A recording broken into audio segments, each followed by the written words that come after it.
बढ़ते हैं आगे। एक और अहम खबर आपको प्रयागराज से बताएंगे। साबिक वजीर याकूब कुरैशी के बेटे को बड़ी राहत मिली है। इलाहाबाद हाई कोर्ट ने जमानत अर्जी की मंजूरी दे दी है। आपको बता दें कि फिरोज याकूब की जमानत अर्जी मंजूर कर ली गई। गैर कानूनी तरीके से मीट की सप्लाई का इल्जाम उनके ऊपर लगा और कोर्ट ने यहाँ पर राहत दी है। आपको बता दें कि साबिक वजीर याकूब कुरैशी और उनके बेटे को इल्जामात के तहत गिरफ्तार किया गया था और अब इलाहाबाद हाई कोर्ट ने उन्हें राहत दी है।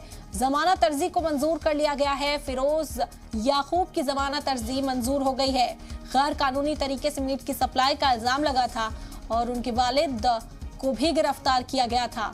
साबिक वजीर याकूब कुरैशी और उनके बेटे दोनों को ही गिरफ्तार किया था और अब बड़ी राहत की खबर उनके बेटे के लिए है। आपको बता दें कि इलाहाबाद हाई कोर्ट ने जमानत अर्जी की मंजूरी दे दी है। फिरोज याकूब की जमानत अर्जी को मंजूर कर लिया गया है।